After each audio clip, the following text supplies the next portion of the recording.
Assalamualaikum warahmatullahi wabarakatuh.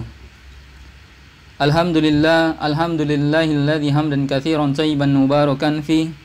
Asyhadu an la ilaha illallah wa asyhadu anna Muhammadan abduhu wa rasuluh. Qala Allah Ta'ala fil Qur'anil Karim, a'udzu billahi minasyaitonir rajim. Yarfa'illahu alladhina amanu minkum walladzina utul ilma darajat wallahu bima ta'maluna khabir. Wa qala Rasulullah sallallahu alaihi wasallam, may yuridillahu bi khairan yufaqihu fid din. Awalan yakul, yang pertama kami ucapkan marhaban bitolibil ilmi dimanapun berada. Selamat datang kepada para penuntut ilmu dimanapun berada di Mahat ataupun Pesan Al-Hasanah Bengkulu Tengah, Provinsi Bengkulu. Kemudian kami ucapkan jazakumullah khairal jaza kepada bapak-bapak, wali santri dan anak-anak sekalian telah percaya kepada kami di Mahat ataupun PES Al-Hasanah Bengkulu Tengah sehingga bisa menitipkan anak-anaknya di sini. Kemudian hari ini kita melaksanakan MOS secara online untuk anak-anak santri baru pesantren Al-Hasanah. Kemudian kita bersyukur kepada Allah Subhanahu wa taala atas nikmat yang telah diberikan kepada kita, baik nikmat iman, Islam serta kesehatan sehingga kita bisa ikut dalam acara MOS ini. Kemudian sholawat serta salam semoga tetap tercurahkan kepada Nabi Allah Nabi Muhammad SAW. Atas asbab perjuangan beliau kita bisa mengetahui, mengenal agama Islam ini dengan indah, sehingga kita bisa mengetahui mana yang halal dan yang haram, mana yang halal dan mana yang haram, mana yang hak dan mana yang batil, sehingga hidup kita penuh dengan cahaya Islam. Anak-anak yang dirahmati oleh Allah Subhanahu wa taala, hari ini kita berbicara tentang bagaimana pergaulan antara laki-laki dan perempuan di dalam Islam. Perlu diketahui oleh anak-anak bahwa sesungguhnya agama Islam ini adalah agama yang paling sempurna, agama yang diturunkan kepada para nabinya untuk makhluk yang ada di muka bumi, khususnya kita manusia dan makhluk-makhluk yang lainnya. Jadi agama Islam ini adalah agama yang sempurna, agama yang mengatur segala lini peraturan kehidupan, baik bagaimana muamalah seorang manusia terhadap Tuhannya, kepada Robnya, atau pergaulan, bagaimana pergaulan manusia terhadap manusia yang lain, pergaulan manusia dengan binatang dan pepohonan, semua diatur di dalam Islam. Maka agama Islam adalah agama yang paling sempurna. Anak-anak yang dirahmati oleh Allah Subhanahu wa taala, tak kalah penting di dalam Islam itu, yakni agama Islam mengatur, telah memberi garis atau batasan bagaimana peraturan muamalah seorang laki-laki dan perempuan di dalam Islam.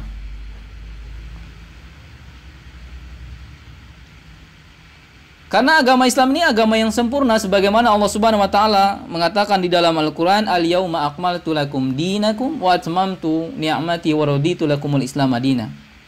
Allah Subhanahu wa taala mengatakan, pada hari ini, "Al-yauma akmaltu lakum dinakum." Saya sempurnakan bagi kalian agama kalian. Wa atmamtu ni'mati, dan saya sempurnakan nikmat saya sempurnakan, kata Allah. Wa raditu lakumul Islam madina, dan saya ridho, kata Allah, Islam ini sebagai agama kalian. Ini adalah dalil bahwa menunjukkan bahwa agama Islam ini adalah agama yang sempurna dan mengatur segala lini, termasuk di dalamnya dalam mengatur bagaimana pergaulan antara laki-laki dan perempuan di dalam Islam. Anak-anak yang dirahmati oleh Allah Subhanahu wa taala, kalau kita melihat di media massa atau kita lihat di TV-TV, ya, di televisi, kita lihat di berita koran dan sebagainya, atau berita online, setiap hari kita melihat ada pembunuhan bayi, anak baru lahir kemudian dibunuh, kemudian pembunuhan ibu-ibu atau perempuan dibunuh oleh laki-laki, ataukah itu pacarnya dan sebagainya. Dan hampir setiap hari kita mendengar ada istilah seorang bayi lahir tanpa orang tua. Ini disebabkan adalah pergaulan bebas antara laki dan perempuan, yang mereka pergaulannya mereka tanpa batas. Apa sebabnya ini? Sebabnya karena mereka tidak mengetahui syariat Islam. Karena mereka tidak mengetahui bagaimana syariat Islam, sehingga mereka bergaul terhadap laki-laki dan perempuan tanpa batas. Padahal di dalam Islam sudah diatur hal itu. Sudah diatur semuanya. Dan ini solusi. Dan perlu anak-anak ketahui, orang tua kalian memasukkan kalian ke pesantren itu agar kalian mengetahui syariat Islam, agar kalian mengetahui bagaimana pergaulan antara laki-laki dan perempuan di dalam Islam. Betapa banyak di luar sana anak perempuan, mohon maaf, kadang perpakaiannya tidak islami, tidak berjilbab, kemudian pergaulannya antara laki-laki dan perempuan bebas. Kemudian tidak sedikit juga mereka banyak yang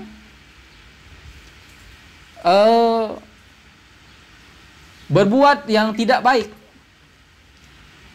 Ada yang hamil di luar nikah, kemudian anaknya karena tidak ingin punya anak, malu dilihat tetangga, kemudian anaknya dibunuh dan sebagainya. Ada yang menggugurkan kandungan, yang itu semua adalah dosa besar di dalam Islam. Sebabnya apa? Karena pergaulan mereka yang tidak dibatasi oleh syariat Islam. Mereka hidupnya bebas. Maka agar ini tidak terjadi, alhamdulillah orang tua kalian semuanya telah memasukkan kalian ke pesantren agar kalian terjaga dari hal-hal yang negatif tersebut. Dan itu kita syukuri. Ya, dan itu kita syukuri. Itu artinya orang tua kalian itu sayang kepada kalian. Sayang kepada anak-anak untuk menjaga kalian sehingga mereka masukkan kalian di pesantren, sehingga harapan mereka kalian menjadi anak yang soleh dan soleha, yang menjaga pergaulan antara laki-laki dan perempuan, kemudian berpakaian secara sesuai dengan syariat Islam, artinya berjilbab. Ya, kalau di luar sana mungkin kalian akan melihat perempuan-perempuan yang tidak berjilbab itu sesuatu yang biasa. Tapi nanti kalau sudah masuk pesantren, nah kalian akan melihat bagaimana di pesantren ya semuanya berpakaian sesuai dengan syariat. Yang intinya mereka berjilbab, menutup aurat, ya. Ini apalagi khususnya kepada santri putri, ya, kepada santri putri. Dan kalian nanti akan juga dapati bagaimana di pesantren itu guru laki-laki tidak bersalaman dengan guru perempuan, atau murid perempuan tidak bersalaman dengan guru laki-laki atau ustadz-ustadznya. Begitu juga santri putra tidak bersalaman dengan ustazah-ustazahnya atau guru-guru perempuannya. Kenapa? Karena itu memang diatur di dalam Islam. Nah, harapannya nanti kalau kalian masuk pesantren itu akan lebih digali dan kalian lebih paham. Anak-anak yang dirahmati oleh Allah Subhanahu wa taala, ada beberapa hal yang akan kita bahas di dalam pembicaraan ini. Bagaimana muamalah atau pergaulan seorang laki-laki dan perempuan di dalam Islam. Yang pertama adalah Islam mengajarkan bagaimana ghaddul basar. Ghaddul basar itu adalah menundukkan pandangan kita terhadap wanita atau perempuan yang bukan mahramnya. Ya, yang bukan mahramnya. Ya. Apa itu mahram? Mahram kalau secara bahasa adalah orang yang tidak boleh kita nikahi, seperti ibu kita, ya, saudari kandung kita, dan ya itu diantaranya tentang mahram. Nanti kalau masuk pesantren akan kita bahas lebih dalam lagi. Itu intinya. Ya, ghaddul basar. Jadi kita itu seorang laki-laki di dalam muslim tidak boleh dia pandang bebas perempuan-perempuan yang bukan mahramnya. Dia harus tundukkan pandangannya kalau dia melihat wanita yang lebih cantik atau perempuan melihat cowok-cowok ganteng yang bukan mahramnya, hendaknya dia menundukkan pandangannya agar apa? Agar tidak timbul fitnah. Fitnah seperti apa? Ada rasa suka atau rasa yang negatif terhadap perempuan atau laki-laki tersebut. Sebagaimana Allah Subhanahu wa taala mengatakan, "Qul lil mu'minin yaghuddu min absarihim wa yahfazuna furujahum dzalika azka lahum innallaha khabirum bima yasnaun." Quran surah An-Nur ayat 30, Allah mengatakan, katakanlah kepada orang laki-laki yang beriman, hendaklah mereka menahan pandangannya dan memelihara kemaluannya. Yang demikian itu adalah lebih suci bagi mereka, sesungguhnya Allah mengetahui apa yang mereka perbuat. Apa maksudnya? Maksudnya adalah seorang laki-laki mukmin atau orang-orang muslim, hendaknya dia memandang, menjaga pandangannya agar tidak melihat sesuatu yang dilarang oleh Allah. Tidak melihat sesuatu yang maksiat. Ya, melihat macam-macam lah, apa namanya, ya wanita yang bukan mahramnya, atau ya sifatnya ya baik melihat pornografi, porno aksi, ini tidak diperbolehkan. Karena ini di dalam Islam dilarang. Maka seorang muslim atau muslimah hendaknya dia menjaga pandangannya. Baik. Yang kedua yang perlu kita pahami muamalah atau pergaulan, bagaimana pergaulan seorang laki-laki dan perempuan adalah tidak berduaan dengan wanita asing yang bukan mahramnya dan bukan istrinya. Mahram ini maksudnya apa? Mahram ini adalah kalau di dalam bahasa Arab, dalam Islam maksudnya mahram itu adalah seorang yang tidak boleh kita nikahi. Maksudnya apa? Seorang laki-laki ya tidak boleh dia menikahi wanita saudara kandungnya, saudari kandungnya, atau seorang anak menikahi ibunya atau menikahi bapaknya sendiri, bapak kandungnya, maka ini nggak boleh. Nah, ini maksudnya mahram. Sebagaimana Rasulullah SAW mengatakan, la yakhluwanna rajulun bi imra'atin illa wa ma'aha dhu mahramin. Artinya Rasulullah mengatakan tidak boleh seorang laki-laki berduaan dengan wanita kecuali wanita tersebut ditemani mahramnya. Ini ya, ditemani mahramnya, maksudnya ditemani keluarganya. Anak-anak yang dirahmati oleh Allah Subhanahu wa taala, dari permasalahan ini kita mengetahui bahwa sesungguhnya pacaran di dalam Islam itu tidak boleh. Jadi tidak boleh pacaran di dalam Islam. Pacaran Islami itu nggak ada. Ya, nggak ada di dalam Islam. Pacaran itu hukumnya haram. Ya, haram hukumnya pacaran itu. Kemudian anak-anak yang dirahmati oleh Allah Subhanahu wa taala, kalau kita lihat di sekitar kita, di lingkungan kita, pacaran itu kayak sesuatu yang biasa. Ya, anak-anak SMP udah mulai kenal pacaran, SMA udah mulai pacaran, ya kan, sehingga menyebabkan banyak wanita atau perempuan atau anak perempuan hamil di luar nikah. Kemudian hamil, setelah hamil takut diketahui warga atau keluarga, sehingga anak yang dikandung digugurkan, akhirnya terjadi pembunuhan, dan itu hukumnya dosa besar, membunuh nyawa manusia. Ya, baik namanya aborsi. Ini di dalam Islam nggak boleh, ini hukumnya haram hukumnya. Makanya pacaran itu diharamkan karena dia mendekati perzinahan. Ya, tidak boleh. Kemudian anak-anak yang dirahmati oleh Allah Subhanahu wa taala, kalau yang pertama tadi adalah hendaknya seorang muslim itu ghaddul basar, menahan pandangannya. Tidak boleh liar pandangan seorang laki-laki terhadap perempuan lain yang bukan mahramnya, atau sebaliknya seorang perempuan juga tidak boleh liar pandangannya terhadap ketika melihat laki-laki yang ganteng dan sebagainya. Maka ini seorang laki-laki, seorang muslim dan muslimah hendaknya dia menjaga pandangannya. Yang kedua, tidak berduaan dengan wanita asing atau bukan mahramnya, atau yang kita sebut adalah pacaran dan sebagainya. Ini nggak boleh. Yang ketiga adalah berusaha tidak ikhtilat. Ya, tidak bercampur baur seorang laki-laki dan perempuan. Maka di pesantren itu jangan kaget. Sekarang di pesantren Al-Hasan itu ya udah beberapa tahun yang lalu berjalan bahwa laki-lakinya sendiri, ya pesantrennya laki-laki sendiri, putri sendiri, ya kelas-kelasnya sendiri. Oke, jangan kaget. Dan dia mana anak santri putrinya? Santri putri ada di pesantren dia, santri putra juga ada di pesantren mereka. Karena asrama dan sekolah mereka berbeda-beda. Dan ini kita terapkan agar kita hidup sesuai dengan syariat Islam. Nah, kalau di luar sana seakan-akan laki-laki dan perempuan ini bercampur baur, seakan-akan hal yang biasa. Padahal di dalam Islam diatur pergaulan antara laki-laki dan perempuan semaksimal mungkin itu yang bukan mahramnya tidak boleh bercampur baur. Kecuali hal-hal yang sifatnya darurat, ya, seperti seorang dokter, ya tidak ada dokter laki-laki, maka seorang perempuan harus berobat ke sana tapi ditemani dengan keluarganya, maka ini diperbolehkan. Anak-anak yang dirahmati oleh Allah Subhanahu wa taala,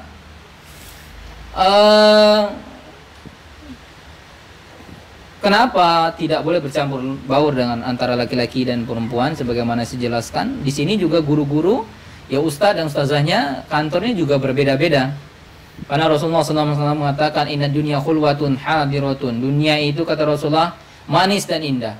Wa inna Allah ta'ala mustahlifukum wa inna Allah ta'ala mustahlifukum fiha. Dan Allah jadikan kalian sebagai khalifah di muka bumi ini. Fa yanzuru kaifa ta'malun.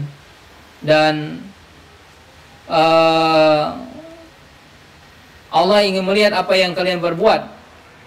Ittaqud dunya wattaqun nisa, kata Rasulullah. Bertakwalah terhadap dunia, maksudnya takutlah terhadap fitnah dunia ini dan takutlah fitnah wanita. Kenapa?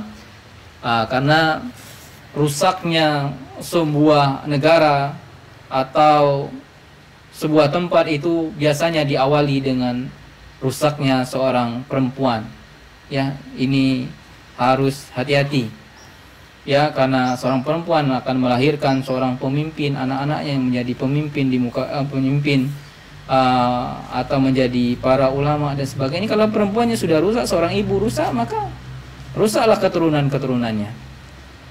Maka hendaknya kita memahami bahwa seorang laki-laki dan perempuan diatur sedemikian rupa pergaulan mereka agar tidak menimbulkan perbuatan atau hal-hal yang negatif antara laki-laki dan perempuan tersebut. Kemudian anak-anak yang dirahmati oleh Allah Subhanahu wa taala, yang keempat yakni tidak boleh bersalaman antara laki-laki dan perempuan. Ya, tidak boleh seorang laki-laki bersalaman kepada perempuan yang bukan mahramnya. Ya. Kalau ada anak bersalaman dengan bapaknya, dia perempuan bersalaman dengan bapaknya, sah-sah saja, boleh-boleh saja. Seorang anak salaman dengan ibunya, boleh-boleh saja. Tapi yang bukan mahram, yang bukan keluarganya, maksudnya bukan keluarga kandungnya, ya, sebagaimana saya mahram itu kan maknanya itu kan orang yang tidak boleh kita nikahi, ya. Nanti kalau di pondok kita akan dalami dan kita jelaskan apa itu mahram yang lebih mendalam. Artinya tidak boleh orang bersalaman antara laki-laki dan perempuan yang bukan mahramnya. Maka nanti kamu akan dapati tidak ada santri putra itu bersalaman dengan santri putri, atau santri putri bersalaman dengan ustadz-ustadznya, atau santri putra bersalaman dengan ustazah-ustazahnya. Nggak ada. Ya mungkin hal-hal seperti itu kalian dapati di luar sana itu banyak gitu kan. Tapi di sini tidak diperbolehkan. Kenapa? Memang begitu syariat Islam mengatur semuanya. Bagaimana pergaulan antara laki-laki dan perempuan. Kemudian yang kelima adalah seorang perempuan hendaknya dia berbicara baik dengan laki-laki, dengan tidak ada gaya yang genit dan sebagainya, sampai perempuan itu berbicara dengan gaya yang genit, kemudian timbul hasrat seorang laki-laki untuk berbuat jelek kepada perempuan tersebut, ataupun sebaliknya, maka hendaknya tidak boleh. Karena Allah Subhanahu wa taala mengatakan, fala ta'tu'na bil qawli fayatma'al ladina fi qalbihi maradun wa qulna qawlan ma'rufa. Al-Ahzab ayat 32. Maka janganlah kamu tunduk dalam berbicara sehingga berkeinginlah orang-orang ada penyakit dalam hatinya, dan ucapkanlah perkataan yang baik. Maksud ayat ini adalah seorang perempuan yang dia berbicara gemulai untuk menarik perhatian laki-laki dan sebagainya, sehingga laki-laki itu mempunyai timbul hasrat yang berbuat buruk, maka ini tidak diperbolehkan. Hendaknya berbicara dengan baik, ya, dan dengan gaya yang tidak menimbulkan fitnah. Anak-anak yang dirahmati oleh Allah Subhanahu wa taala,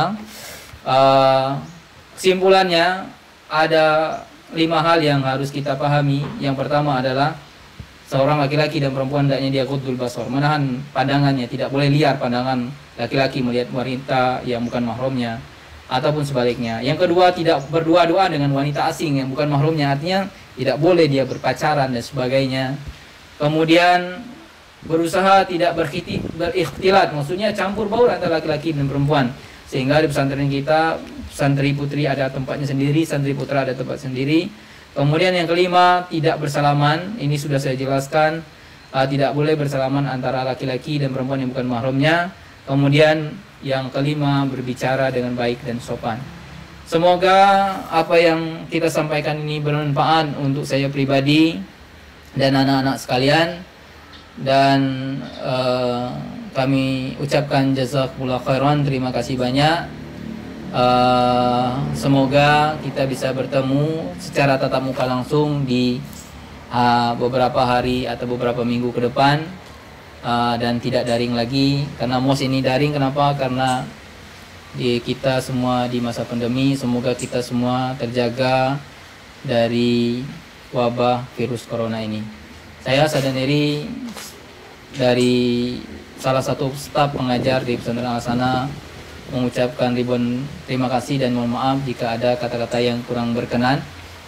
Kita akhiri. Assalamualaikum warahmatullahi wabarakatuh.